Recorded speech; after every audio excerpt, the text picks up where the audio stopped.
Most people think signaling for help is just about making noise or waving their arms, but there's a strategic signaling system that dramatically increases your chances of being found and rescued. The difference between random signaling and strategic signaling can mean the difference between dying alone and being rescued within hours. I'm talking about systematic signaling, the art of creating signals that are designed to be seen by rescue teams, aircraft, and other potential rescuers. While everyone else is wasting energy on ineffective signaling, the survivors are creating signals that are visible from miles away and clearly communicate distress. Let me give you an example that illustrates this perfectly. You're lost in the wilderness and you hear an aircraft overhead. Most people would start jumping up and down, waving their arms and shouting, but the smart survivor would have already prepared multiple signaling methods: a signal mirror for reflecting sunlight, a signal fire for creating smoke, and bright colored materials arranged in patterns that can be seen from aircraft. Here's what most people don't understand about signaling. It's not just about getting attention. It's about communicating specific information to rescuers. You need to communicate that you're in distress, that you need help, and where you're located. Random signaling doesn't accomplish any of these goals effectively. This is exactly what I teach in When All Hell Breaks Loose, stuff you need to survive when disaster strikes.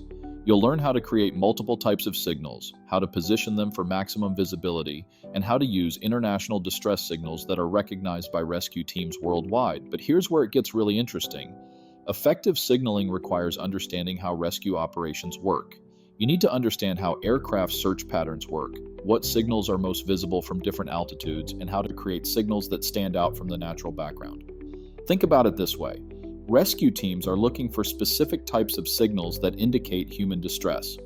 They're trained to recognize patterns that don't occur naturally, colors that stand out against natural backgrounds, and signals that clearly communicate the need for help.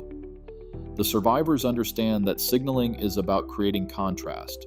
You need to create signals that are different from the natural environment, that attract attention, and that clearly communicate your situation.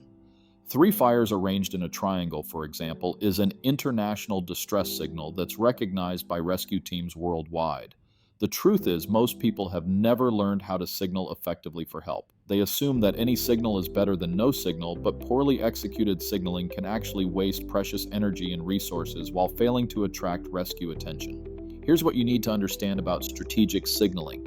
It's about using multiple methods simultaneously to maximize your chances of being seen. You should have ground-to-air signals, audible signals, and visual signals all working together to create a comprehensive signaling system.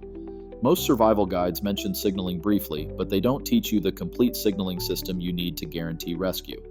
They might mention signal fires, but they don't teach you how to create smoke signals that can be seen from aircraft, how to position them for maximum visibility, or how to maintain them over time.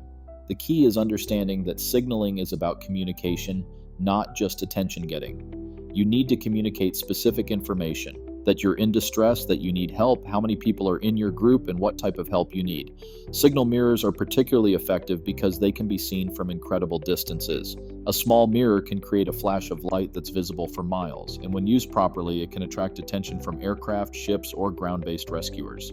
Ground-to-air signals are also critical because they can be seen by aircraft even when you're not actively signaling. Large letters or symbols created with rocks, logs, or other materials can be seen from aircraft and clearly communicate your need for help. Don't leave your rescue to chance. Get When All Hell Breaks Loose and learn the signaling techniques that could bring help when you need it most. Because the truth is, the best survival skills in the world won't save you if you can't communicate your need for help.